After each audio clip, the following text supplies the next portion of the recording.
सदर ब्लॉक अंतर्गत रूपसा अंचल बहु पुरातन स्कूल महापात्र सरकारी उच्च विद्यालय 66तम वार्षिक उत्सव पालन हो जाइछि। एही उत्सव में स्कूल प्रधान शिक्षयित्री सरस्वती प्रधान सभापतित्व करथिले।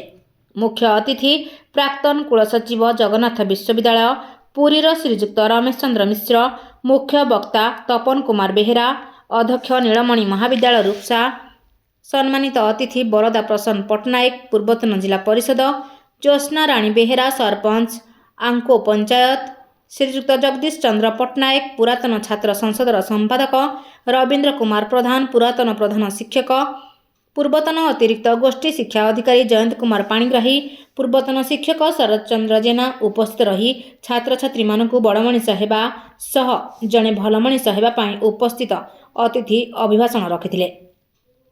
स्कूल पुरातन शिक्षक अणशिक्षकों आदर्श गुरु सम्मान कर्मचारी, स्कूल किछि पुरातन छात्र छात्री मानकु मेधावी सम्मान, पुरातन छात्र संसद और स्कूल तरफ संबर्धना दि जाइथिला।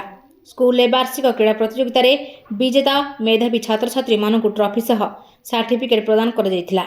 परे छात्र छात्री मानकु नै नृत्य और संगीत, ड्रामा, नाटक रेवती परिवेषण होइथिला। उक्त कार्यक्रम को शिक्षक मायाधर बेहेरा सह समस्त शिक्षक और शिक्षयित्री और अणशिक्षक कर्मचारी माने सहयोग करथिले। बालेश्वर जिल्लारू मानस रंजन बेहेरा रिपोर्ट, ज्योतिप्रभा न्यूज।